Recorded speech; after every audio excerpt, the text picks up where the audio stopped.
Hey, everybody. We are Dawn and Carrie Massey, and we wanted to take the time to share a little bit about ourselves and our story.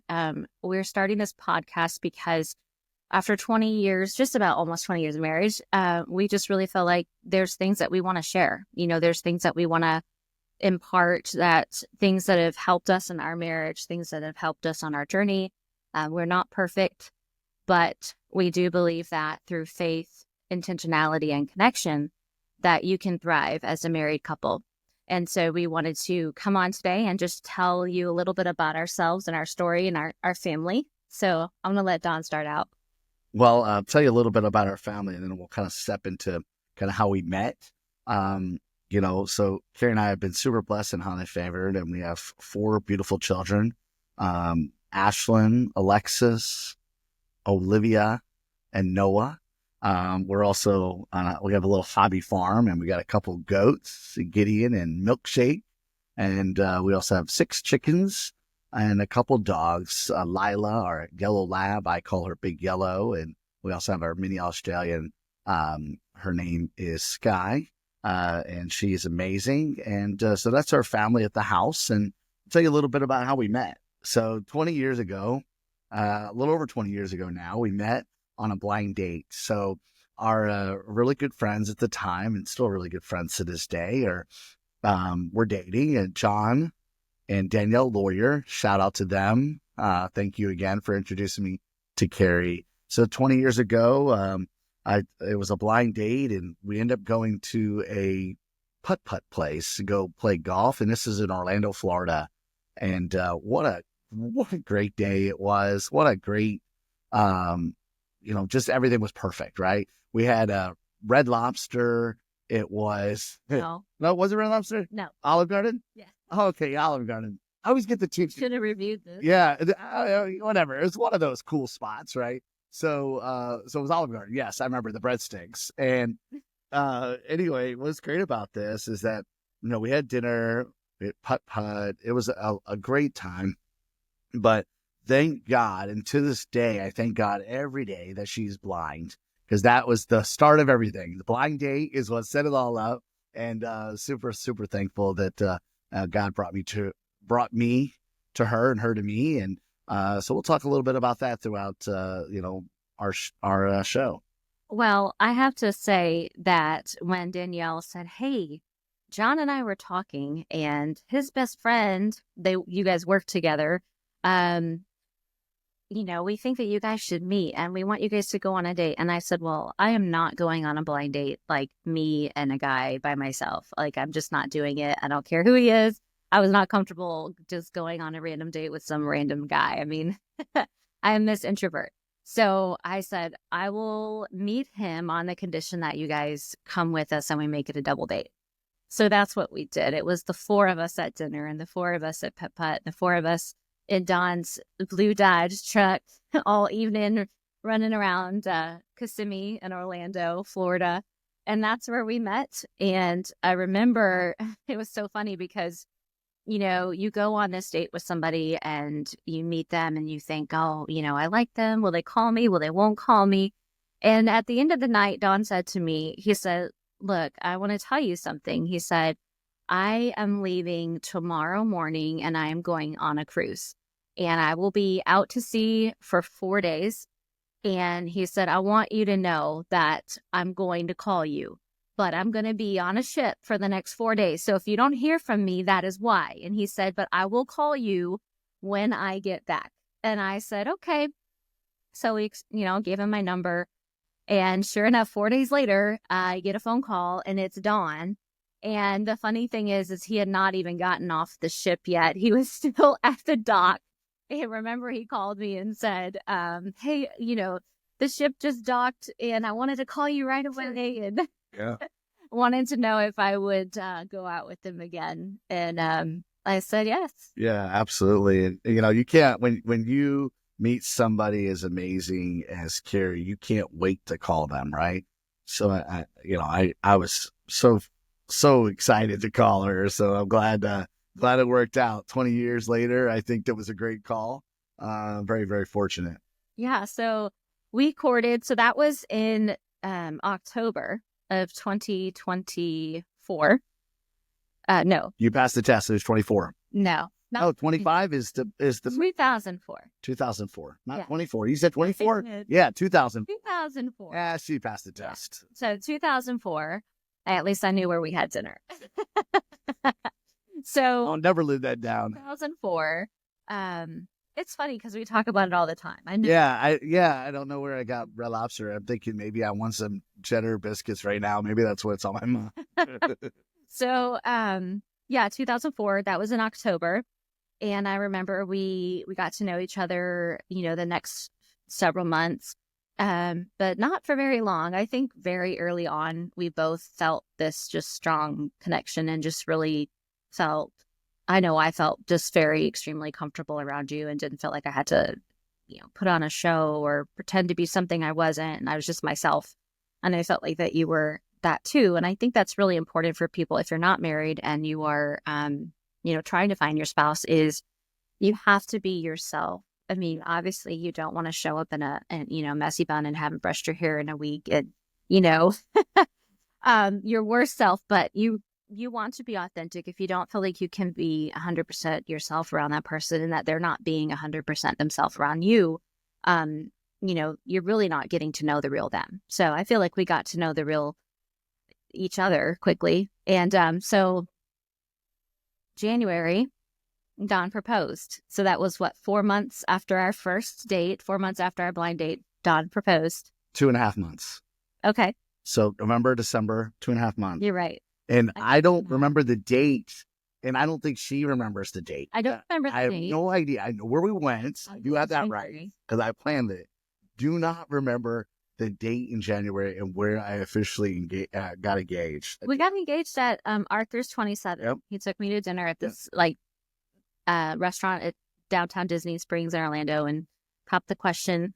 But so he proposed in January. Yep. And then we wanted to get married quickly. We knew that we wanted to be together. We knew that we wanted to be married. We knew we wanted to start a family and start our lives together. And we didn't want to wait. So we got married that June in 2005. Yeah, 7.5 months. I always say 8 months. And I was doing the math the other day and I'm like, wow, 7.5 months. And I married the love of my life, right? So when you know, I think that's the key is, stepping out on faith and believing that, God has the perfect plan for us. It's not our plan, right? It's his plan. And, 7.5 months later, we got married. Beautiful, beautiful venue in Orlando, Florida. And, beautiful, everything was great, right? What's really cool, I'll tell you about the wedding day because that's fun. So we have, of course, the little nieces and nephews, ring bearer and the flower girl and all the fun stuff, right? But we're saying I do, and as soon as we said I do, and we kissed, that moment it started to rain, and it was the coolest situation. You think, oh, you don't want rain on your wedding day, but what was so great is that not only was it just God's promise to us, but when we were running out there with the umbrella, the photo is great. I should probably put it on the screen. And we're running down towards the building. It was just a great moment, and I'll never forget that. And that day has been once again the best decision and best day of my life for sure. I think that it is kind of funny that it started raining. So outdoor wedding, you don't want it to rain. But I remember just laughing and literally when, after we kissed, we just, took off running down the aisle to get into the building where the reception was. And we were laughing. And it's kind of funny because I think that kind of is a signature of our relationship. And one of the things that we want to talk about on a future episode is having fun together and having humor and laughter and fun and not losing that throughout the years of marriage. Absolutely. Yeah. So we have, of course, like Don said, we had started having children and we've moved all across the country. I think we've moved 5 times across the country. 5 times, yeah. Between Texas and Florida, back and forth, Colorado, back to Texas. So we've kind of had a wild ride. Our kids are, starting with the youngest, we have a 12-year-old, a 14-year-old, a 16-year-old, and a 22-year-old who's married. And her and her husband, after a couple of years, just had a baby. And so we are officially grandparents since That's the great. 3 weeks ago. 3 weeks ago, we became grandparents, and we're so excited about little Louie, and he's doing great. And our grandparent names are Coco, Pop Pop, and Pop Pop. and we can't not mention Christian Sandoval, our son-in-law. And he is such a great young man, and really doing the right thing and being such a great father and a great husband. And we'll get to talk to them. We'll probably bring them on later episodes as they're learning the early parts of navigating both marriage and having a newborn. And little Louie, oh, what a blessing. God has been so good, so good. Yeah, yes. So that's our story of how we met, and how we got started and kind of where we are now. And we're excited. We have several guests, people that we have talked to, people that we aspire to have on the show. And we really just want to make this, again, just an opportunity to share what we have learned and the things that God has shown us that's helped us a lot in our marriage. And of course, it goes without saying, I think, for Don and I, and those of you who know us, that God is the number one center of our life. Everything we do revolves around serving Him, pleasing Him, having a biblical worldview. And when it comes to our marriage, having a biblical view on our marriage and what it should be, and making God the center of our lives. And that includes making Him the center of our marriage. Yeah, absolutely. And I think,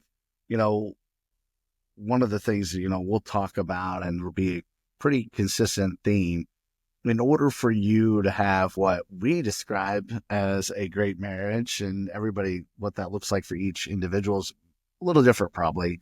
But for us, it's really clear is that if you keep Jesus as number one, then your spouse is number two, and then everything else is behind her or him. And that is fundamentally true in everything you see me do, everything you see her do. We keep Jesus number one, and then she's number two, and then my kids, I got a lot of kids, right? The grandkid, all of them are behind her. So that is going to be the key. You'll hear a lot about in our conversations about having a dynamic marriage, having a marriage based on faith and, intentionality, and all the things that, we describe as what we believe is a great marriage. And, our hope is that, you're inspired by this. We're hope throughout this is that you're encouraged by, our walk, while not perfect, that plenty of imperfect steps along the way. And we'll talk about the imperfect stuff too. We'll be very transparent and very candid with you. But we're just over the moon and excited to share, how we've got here. And we have 20 years of example to be able to share with you. And I think that's why now is a good time for us to start this, because we're not starting off, as rookies, if you will. We also have a lot of great friends that have had long, successful marriages, and we want to talk to them as well and share their story with you. And I think that's what's so exciting about this opportunity. Yeah, I agree. And I think the last thing that I want to share, with God putting this on our hearts, I think that, the family in a Western culture is, really crippled society-wise, culture-wise. The family is, really broken. And you see that even in churches, even in Christian families. The enemy wants to attack marriage. Marriage is a representation of our relationship with God, right? The church is the bride and Jesus Christ is the groom. And marriage is a representation of that. And so the enemy wants to destroy marriages. He doesn't want people to have successful marriages. He doesn't want them to have and raise children in a godly home. And so, I think that it's so important and vital that you're intentional in your marriage, whether you're just married and you're newlyweds or you've been together a long time. It never ends. Your relationship, there's always room for growth. I know there's room for growth in our relationship, and there's always room for improvement, but it takes that intentionality. It takes connection, which we'll talk about, and it takes a lot of faith So thank you guys for listening today or watching. We're excited to share this journey with you all. We hope that you'll like and subscribe and invite your friends to come along with you and us on this journey. Thank you again. We're looking forward to sharing our lives with you, and we're just over the moon for the opportunity. So once again, on behalf of Carrie and I, we look forward to connecting with you. And please click the like and subscribe button, and we'll be coming to you soon with our next episode.